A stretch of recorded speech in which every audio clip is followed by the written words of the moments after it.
یا احمقو سالتنی عن بیوت الآدمیین لا اخبرتک، تو نے مجھ سے پوچھا تھا لوگوں کے گھرانوں کے بارے میں، لوگوں کے قبیلوں کے بارے میں، تو میں نے تمہیں بتا دیا. لو سالتنی عن بیوت الملائکہ، اگر تم مجھ سے پوچھتا نا کہ فرشتوں کے خاندان بتاؤ اور ان کی خوبیاں بتاؤ، تو لأخبرتک ان افضلہم بنی عبد المطلب، پھر میں تمہیں خبر دیتا کہ فرشتوں کے سارے قبیلوں میں سے سب سے افضل خاندان عبد المطلب کا خاندان ہے. کیوں؟ لأنہ، اس لیے کہ فیہم رسول اللہ وآسد رسول اللہ وجعفر الطیار واسد اللہ الغالب. بنو عبد المطلب کا خاندان سارے فرشتوں کے خاندانوں سے اعلیٰ ہے. کیوں؟ اس خاندان میں اللہ کا رسول ہے، اس خاندان میں حمزہ اللہ کا شیر ہے، اس خاندان میں علی اسد اللہ الغالب ہے، اس خاندان میں جعفر طیار ہے. تو اس لیے مناسب ہے کہ اس خاندان کو ملائکہ کے خاندانوں سے جوڑا جائے، ان لوگوں کے خاندانوں سے نہ جوڑا جائے. اور اس پر انہوں نے دلیل کی. اس نے کہا کہ اگر کوئی کہے، ہوتے ہیں نا، اگر کوئی یہ کہے نہیں فرشتوں کے خاندان آتا ہے تو اسے چیلنج کر دو. اگر کوئی خاندان آتا نظر آتا ہے تو اس میں دکھاؤ رسول اللہ، اس میں دکھاؤ اسد اللہ، اس میں دکھاؤ اسد اللہ الغالب، اس میں دکھاؤ جعفر طیار. اگر نہیں ہے، اور یار میں آپ کو کیا بتاؤں، رضا نے ویسے نہیں کہا تھا کہ تیری نسل پاک میں ہے بچہ بچہ نور کا، تو ہے اے نور تیرا سب گھر. یہ جملہ کہہ کر رضا نے اس خاندان کو اوپر جوڑا ہے یا نیچے جوڑا ہے؟ بولو نا، کہاں جوڑا ہے؟ اوپر نیچے. فرش والوں کے ساتھ ان کا مقابلہ کرتا ہی نہیں ہے. ان کو دیکھنا اور سمجھنا ہے تو اوپر والوں عرش والوں سے دیکھو، پھر سمجھ آتی ہے. تو معزز حاضرین، اتنی پیاری امت ہے مصطفیٰ آل بیت رسول، اتنا نورانی خاندان، اس پر ایسا وقت آ گیا کہ اسی امت نے شقاوت اور بدبختی آپ نے سر لے لی. قرآن کہتا ہے وَلَنَبْلُوَنَّكُمْ بِشَيْءٍ مِنَ الْخَوْفِ وَالْجُوعِ وَنَقْصٍ مِنَ الْأَمْوَالِ وَالْأَنفُسِ وَالثَّمَرَاتِ.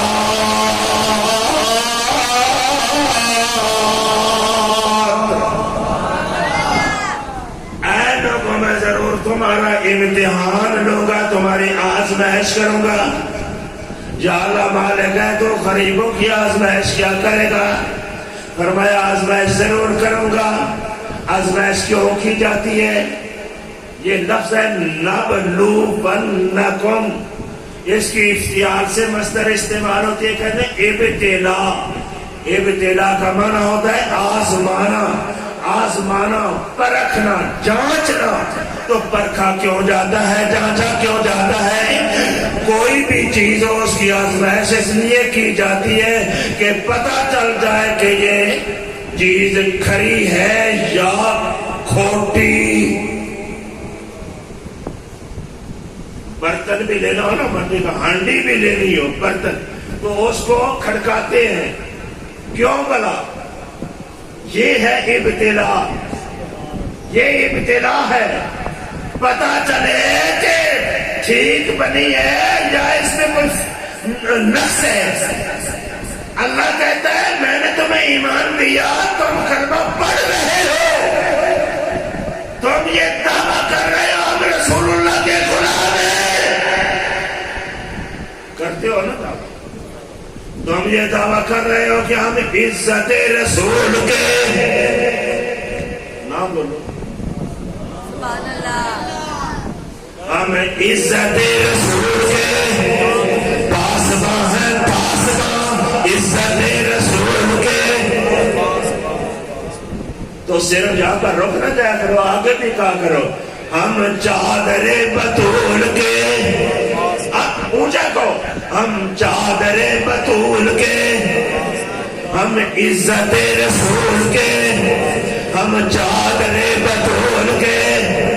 اللہ فرماتا ہے وَلَنَبْلُوَنَّكُمْ، صرف تمہارے نعروں پر بات نہیں بنے گی، میں نے آزمانا ہے سچا کون ہے ان نعروں میں، کھوٹا کون ہے۔ سچے کو الگ کرنا ہے، کھوٹے کو الگ کرنا ہے۔ یا اللہ کیوں فرمایا؟ یہی تو مسئلہ ہے۔ میں آپ کو پھر کہہ دوں، جو لوگ کلمہ پڑھتے ہیں قرآن میں ان کے دو گروپ ہیں، دو گروپ، جو کھڑے ہیں سچے دل سے بھی پڑھتے ہیں، زبان سے بھی پڑھتے ہیں، دل سے مان کر پڑھتے ہیں، قرآن ان کو کہتا ہے صادقین، اور جو دل سے نہیں مانتے صرف زبان سے پڑھتے ہیں، قرآن ان کو کہتا ہے منافقین۔ ٹھیک ہے؟ اور ہمیں حکم کیا ہے؟ یا ایھا الذین آمنوا اتقوا اللہ وکونوا مع الصادقین۔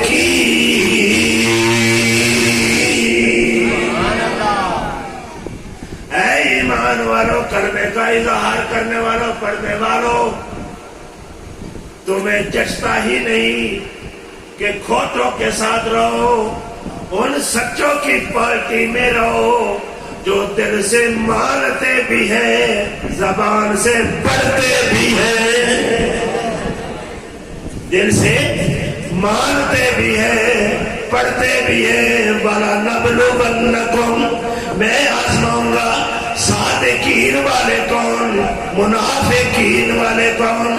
یا اللہ تیرے آزمانے کا طریقہ کیا ہوگا؟ فرمایا بِشَيْءٍ مِّنَ الْخَوْفِ وَالْجُوعِ، خوف دے کر، ڈر۔ یہ ہمارے لوگوں کو سمجھ نہیں ہے، ہم لفظ بول جاتے ہیں، اس کا تجربہ نہیں ہے۔ تجربہ نہ ہو تو سمجھ پوری نہیں ہے۔ تو میں آپ کو سمجھاتا ہوں، آپ یہ اس دور میں سمجھنا ذرا تھا۔ خوف کیسے دے کر؟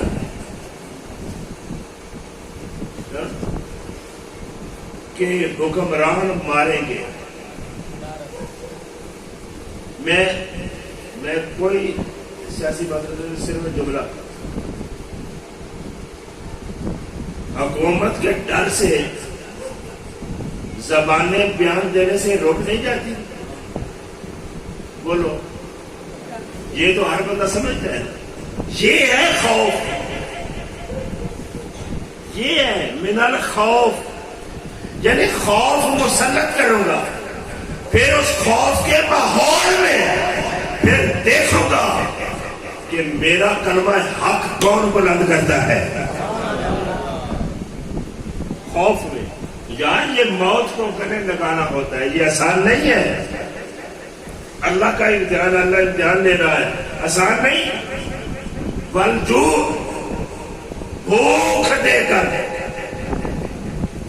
بھوک دے کر، یہ بھی، یہ سارے حکومت کے پیرائے میں دے کر قابو کر لیتے ہیں۔ بھوک پیاس اس طرح کی چیزیں دے کے رکھ کے، وہ تو تھوڑے لوگ ہوتے ہیں نا، حضرت خبیب جیسے لوگ، وہ تو کوئی ترتا ہے نا کہ جو مرضی ہے کر لو، میں مصطفیٰ جان رحمت کا دامن نہیں چھوڑوں گا. یہ کامیاب ہونے والے تھوڑے ہوتے ہیں تو پھر مکہ کے قید خانے میں بھی ہوتے ہیں. اللہ بطور کرامت ان کو تازہ انگور عطا فرماتا ہے. کیوں؟ انہوں نے یہ دل و جان سے مانا تھا کہ دامن مصطفیٰ جن کے ہاتھوں میں ہے ان کو روز جزا اور کیا چاہیے. ان کا لینا دینا اس دنیا سے نہیں ہے بلکہ قیامت سے ہے. والا نبلونکم، میرے بھائیو سنو، خوف سے آزماتا ہوں. اس مشکل وقت میں میرا رہتا ہے یا پھسل جاتا ہے، اور جو اس وقت رہ جائے اس کو اللہ پھر اپنا بناتا ہے. جو بھوک دے کر، بھوک میں آج آپ سمجھ چلو اللہ کسی کو نہ یہ وقت نہ دکھائے. خدا کی قسم یہ بڑا ہوتا ہے، بچے ہو اور کھانے کو کچھ نہ ہو. کسی آپ سنتے نہیں ہو اخباروں پر یا ٹی وی پر، چلو خود کو نہ بھی تجربہ ہو، لوگ خودکشی کر جاتے ہیں. مائیں بچوں کو مار کر خودکشی کر جاتی ہے. باپ کیوں؟ ایک بھوک تو یہاں تک چلی جاتی ہے. تو بھوک کے ماحول میں حق کو نہ چھوڑے تو وہ اللہ کا. وَنَقْصٍ مِّنَ الْأَمْوَالِ، مال و دولت گھٹا کر آزماتا ہوں. وَالْأَنفُسِ، جانیں گھٹا کر آزماتا ہوں. کیا مطلب؟ فیملی ممبر فوت ہو گئے آگے بھی تو یہ بھی آزمائش ہے. اس طرح کر کے اس ذریعے آزماتا ہوں کہ بندہ میرا رہتا ہے یا پھسل جاتا ہے. پھسلنے کا مطلب یہ ہوتا ہے کہ اللہ کو چھوڑ کر کسی اور کی پناہ لے لے. اور پانچواں ہے ثمرات، پھلوں کی کمی دے کر. میں صرف یہ کہنا چاہتا ہوں اللہ نے یہ آزمائش نبیوں سے بھی لی ہے، ایمان والوں سے بھی لیتا ہے اور یا سے بھی لیتا ہے. اور ظہیر نصیب ان کا، ہمارا سلام ان کو جو ایسی آزمائشوں میں اللہ کے ہو گئے، اللہ کے ہو گئے. تو مختصر یہ جملہ سمجھو، اللہ نے نبیوں کو بھی آزمایا. کسی پر ایک آزمائش ڈال کر اس کو آزما لیا، کسی پر 2، کسی پر 3، یا کسی پر ایک وقت میں اللہ نے 1 یا 2 آزمائشیں دی ہیں اور وہ وقت گزرتا پھر کہیں. لیکن اس کائنات میں اب یہ بات کرنے لگا ہوں، اور بھی بہت ایسی انبیاء علیہ السلام کی آزمائشوں کو جوڑے انبیاء کے بعد آئے، بڑی آزمائشیں ہیں. مگر میں کہتا ہوں یہ 5 آپشن ہیں آزمانے کے. ان 5 کے 5 آزمائشوں میں ایک وقت میں کھڑا ہو کر جو بندہ اللہ کا بن کر رہا اور سب پیپروں میں پاس ہوا اس کو حسین بن علی کہتے ہیں. سمجھے بات؟ یہ ہے والا نبلونکم بشیء، اس کو حسین بن علی کہتے ہیں. میرے بھائیوں اب توجہ کرنا، حسین 5 آزمائشیں اکٹھی، اب گننے کی ضرورت نہیں، آپ سمجھ گئے بات. کربلا کے میدان میں 5 کی 5 آزمائشیں اکٹھی. لیکن بڑوں نے سمجھایا. عمر ابن سعد نے آ کر کہا کہ ہم نہیں مارتے، یہ کر لو، بیعت کر لو، ابن زیاد کی کر لو، یزید کی کر لو. حسین نے کہا کیا ہوا؟ آج 5 امتحان اگر آ گئے ہیں تو حسین اللہ کا ہے. بڑوں نے سمجھایا. شمر نے کہا تھا کہ میں عباس سے بات کرتا ہوں. اس نے جا کر اپنی رشتہ داری بتائی کہ تمہاری والدہ ہمارے خاندان کی تھی، میں رشتے میں تیرا ماموں لگتا ہوں. اس نے کہا ماموں ہے تو راہ کا ہے، مگر میں حسین کے ساتھ ہوں. تم کبھی آپ نے غور کیا؟ ہمارے علماء نے یہ مسئلہ بتایا ہے، اگر جان جاتی ہو تو کلمہ کفر کہہ کر بھی جان بچا لو. یعنی اندر سے دل مطمئن ہو، بظاہر کلمہ کفر کہہ کے جان بچا لو. اے میرے آقا آقا حسین تم بھی بچا لیتے. چلو اپنی جان کی فکر نہ سی، علی اکبر کی جوانی کو دیکھ لیتے، علی عسکر کی شیر خارگی کو دیکھ لیتے، سیدہ زینب کی آرزوؤں کو دیکھتے، حضرت سکینہ کی آہوں کو دیکھتے، حضرت علی زین العابدین کی بیماری کو دیکھ لیتے، ان کی جانیں بچا لیتے. مستورات جو خیمے میں ہیں ان کی عزت کی پاسداری کے لیے کوئی ہلا بہانہ کر کے بچا لیتے. آپشن تو وہ دے رہے ہیں. امام حسین نے کہا قرآن پڑھو وَلَنَبْلُوَنَّكُم بِشَيْءٍ مِّنَ الْخَوْفِ. آزمائش ہوتی ہے، ہیلا کر کے خود کو بچا لینا بھی جائز، مگر یہ ہیلا عام لوگوں کے لیے ہوتا ہے. جو اللہ کے چنیدہ لوگ ہوتے ہیں وہ ہیلے سے کام نہیں لیتے، وہ اللہ کی توحید کا پرچم بلند کرتے ہیں. وہ ہیلوں سے کام نہیں لیتے. ہیلوں سے کام لینے والے کمزور ہوتے ہیں، اور جو حق پر ڈٹے رہے، نہ جان کی پرواہ، نہ بچوں کی اور خاندان کی پرواہ، وہ سچے لوگ ہوتے ہیں، وہ کھڑے ہوتے ہیں.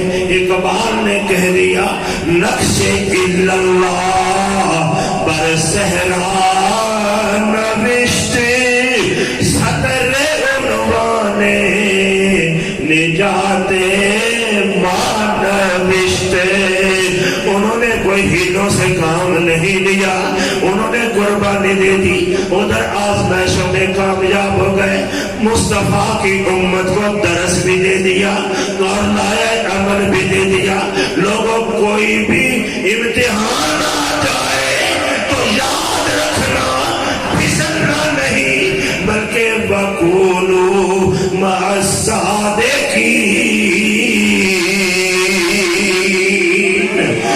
سچائی کے ساتھ کھڑے ہو جانا، حقیقت کا علم بلند کرنا. میں نے کہا قربان جاؤں، نائب المصطفیٰ فی الہند خواجہ معین الدین چشتی اجمیری یہ منظر دیکھ کر بولے حسین اب بھی میں کیوں نہ کہوں کہ شاہ است حسین بادشاہ است حسین شاہ است حسین بادشاہ. بولو ذرا زبانیں کھولو. شاہ است حسین بادشاہ است حسین شاہ است حسین بادشاہ است حسین شاہ است حسین. یہ پڑھنے کا یہ مقصد نہیں، نہ میرا کبھی یہ ہوا ہے کہ آپ پڑھیں گے تو اس میں کوئی یہ زبانوں پر اس لیے جاری ہے. خدا کی قسم یہ اتنا فائدہ دے گا نا قبر حشر میں. ابھی خیال نہیں یہ زبان پر اس کو جاری ہونے تو میں کہتا ہوں زبان سے بڑھ کر یہ دلوں میں جاری ہو. وہ اگر نقش اللہ صحرا پر جاری کر گئے ہیں تو ہم حسین کو زبان پر جاری نہیں کریں گے. بولو محبت سے کہ شاہ است، بولو بولو شاہ است حسین. یہ سرداران جنت ہے. دعا کرتا ہوں الہی جو محبت سے کہتا ہے اس کو شاہ حسین کی غلامی میں جنت عطا فرما. شاہ است حسین بادشاہ است حسین دین است حسین دین بنا است حسین سرداد ناداد کے دست در دست یزید حقا کے بنا الہ الہ است حسین شاہ است حسین. یہ اپنا اپنا انداز ہے. یہ خواجہ معین الدین چشتی اجمیری کا بیان ہے. اب تھوڑی سی کچھ محبتیں ہوتی ہیں, کچھ حقائق کو سمجھنے کی بات ہوتی ہے, کچھ اس طرف دھیان رکھو. امام حسین اپنے خاندان اور ساتھیوں کو لے کر 8 ذوالحج کو مکہ سے نکلے. 8 ذوالحج اس کو کہتے ہیں یوم ترویہ. یہ وہ دن ہوتا ہے جب حاجی احرام باندھ کر مینا کو جاتے ہیں. مینا کو جاتے ہیں, پھر صبح عرفات میں, پھر وہاں جو بھی آگے ہوتا ہے. یعنی 8 ذوالحج کا وہ دن ہے جہاں جس دن حج کے باقاعدہ مناسک شروع ہو جاتے ہیں. پوری دنیا سے مسلمان مکہ پہنچ کر 8 ذوالحج کو حج کے مناسک شروع کرتے ہیں. لیکن رسول اللہ کا بیٹا ہے, مکہ میں رہتے ہوئے 8 ذوالحج کو مکہ چھوڑ کر کربلا جا رہا ہے. کبھی سوچا یا پوچھا کیوں؟ کیوں؟ چلو اگر جانا ضروری بھی تھا, سوال ہے, تو 2-4 دن ٹھہر جاتے, حج پورا ہو جاتا تو پھر کربلا چلے جاتے. یعنی حج بھی پورا ہو جاتا پھر کربلا چلے جاتا. حج چھوڑ کر 8 کو کیوں نکلے؟ حضرات یہ مسئلہ چھوٹا نہ تھا, یہ مسئلہ ہلکا نہیں تھا. آج لوگوں نے, بعض لوگوں نے کہہ لو, امام حسین کی قربانیوں کو مٹانے کے لیے بہت کوششیں کی ہیں تاکہ امام حسین کی قربانی کو واضح نظر آئے. اچھا اب سنو کیوں امام سید نے یہ پراپاگنڈا. اب تمہیں بہت تھوڑا بندے ہیں جو ایسی بات کرے, میں نے نہیں سنا, یعنی ممبر پر یہ بات سمجھاتے ہوئے ابھی تک. آج تو یزید اور یزیدی حکومت, یزید اور اس کی حکومت کی طرف سے یہ منصوبہ باقاعدہ بن چکا تھا. رشوتیں دی چکی تھی, پیسے بانٹ دیے گئے تھے, منصب دے دیے گئے تھے, ڈیوٹیاں لگ گئی تھی, خفیہ گارڈز تیار ہو چکی تھی. یعنی یہ سب کچھ پلان ہو چکا تھا کہ حج کے ہجوم میں حسین بن علی کو قتل کر دو اور قاتل کا پتہ ہی نہ چلے, قتل اندھا ہو جائے گا. آپ سمجھے اس بات کو؟ یہ کچھ باتیں ہوتی ہیں ذوق والی, یہ ذوق والی نہیں ہے, یہ حقیقت والی ہے اور پوری چیلنج سے بیان کر رہا ہوں. یہ منصوبہ طے ہو چکا تھا. امام حسین کے ذہن میں اب, اور یہ جو بڑے لوگ ہوتے ہیں نا, عوام کو نہیں پتا ہوتا, جو اس لیول کے گنتی سطح کے لوگ ہوتے ہیں ان کو پتا ہوتا ہے انصاف بازی کا, وہ جانتے ہیں.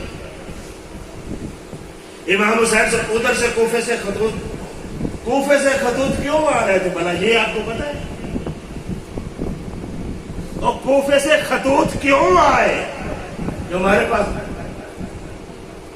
مثلاً اس سے پہلے مدینہ میں اس وقت تو نہیں آئے, آپ کیوں آئے؟ کوفے والوں کو بھی یزید کے اس منصوبے کا پتہ چل چکا تھا, تو انہوں نے ایمان کو خط لکھے کہ وہاں آپ محفوظ نہیں ہیں, جلدی ہمارے پاس تشریف لے آؤ. یہ مسئلہ تھا. اچھا امام نے کیا کیا؟ مختصر, ابن عمر جو کہتے رہے نہ جاؤ, ابن عباس نہ جاؤ, یہ سارے جانتے تھے.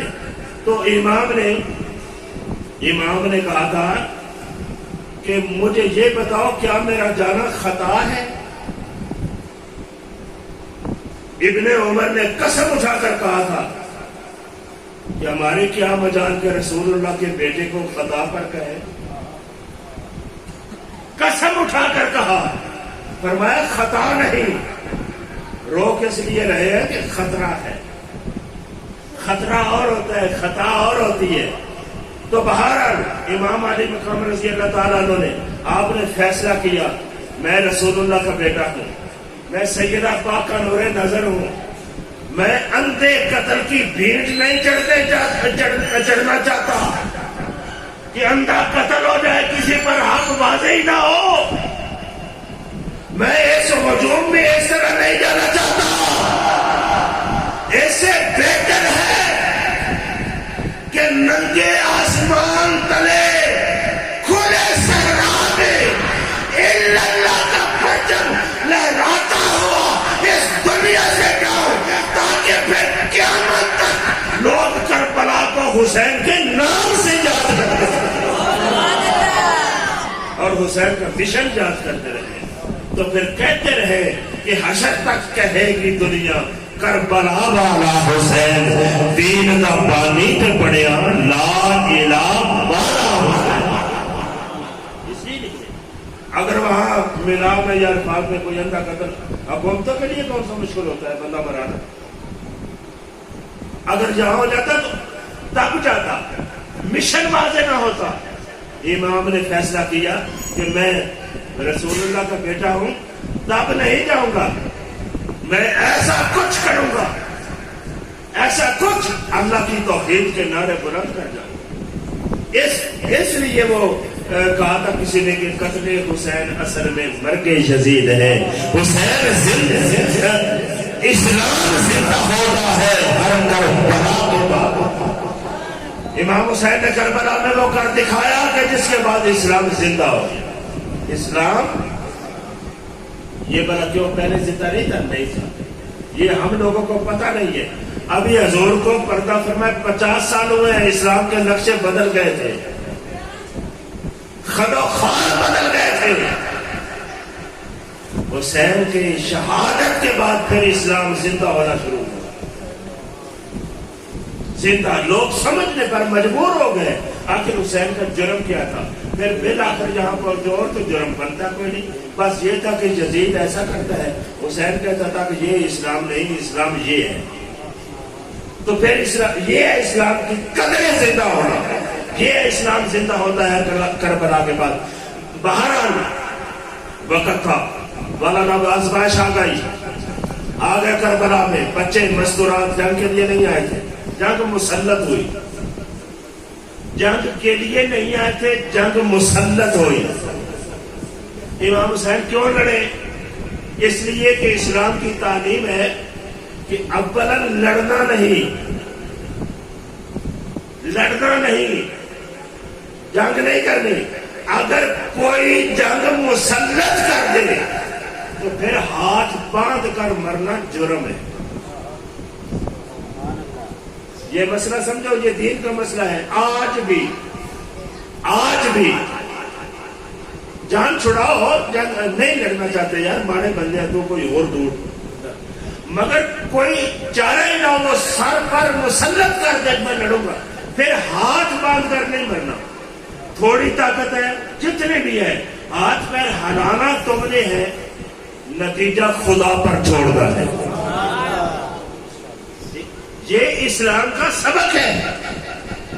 تو امام حسین نے کربلا میں یہی کیا. آپ نے فرمایا لڑنا نہیں ہے، انہوں نے مسلط کر دی. آپ نے فرمایا پھر ہاتھ باندھ کر مرنا. تو اسلام کا سبق ہی نہیں ہے، ہاتھ نہیں باندھیں گے. اچھا، پھر بیان کرنے والے لوگ یہ ایک دو مسئلے بھی سنو. ہمارے دور میں بھی یہ آوازیں آپ سنیں گے، یہ یزید کربلا ختم نہیں ہو گئی، ہر دور میں جاری ہے اور رہے گی. موسیٰ و فرعون کا یہ سلسلہ جاری رہے گا، شبیر و یزید کا سلسلہ جاری، فکریں جاری، افکار جاری، آج بھی ہے. اچھا، فرمایا کہ زندہ کر گئے، اسلام زندہ ہوتا ہے ہر کربلا کے بعد. اچھا، امام حسین کی کوفہ والوں سے انہوں نے 3 مطالبے کیے. اور سنو میری گل، انداز بیان بھی سنے ہو. یہ ہمارے اسٹیجوں پر تقریریں ہوتی ہیں، اس لیے میں اسے بطور خاص علماء کی توجہ بطور خاص. امام حسین نے کہا تھا کہ مجھے واپس مدینے جانے دو. دھیان کرو ہوں گاڑے لنگر کا ٹائم لے لیا اور مسئلہ مشکل ہے، لیکن دھیان کرو لنگر حسینی ہوگے گا تو انشاءاللہ ذہن تر و تازہ ہو جاسی. امام حسین نے کربلا میں کہا مجھے واپس چلے جانے دو مدینے.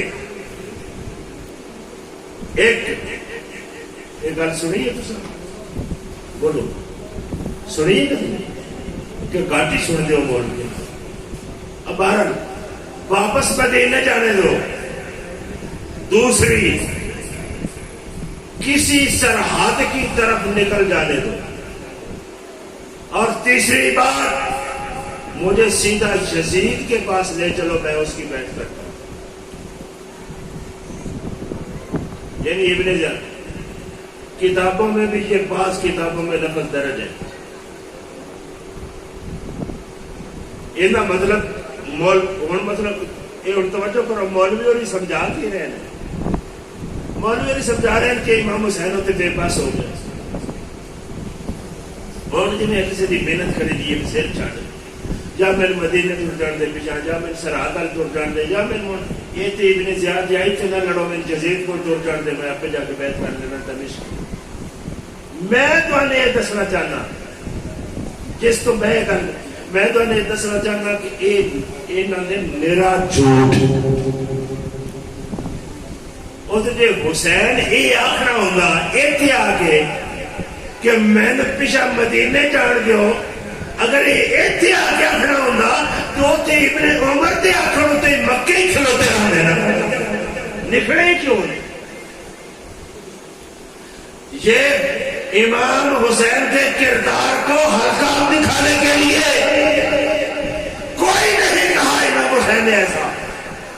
فرمایا ایک ہی بات ہے، آنا حسین ابن علی، آپ نے انہیں تعارف فرمایا اور فرمایا آنا ابن رسول اللہ، میں رسول اللہ کا بیٹا ہوں.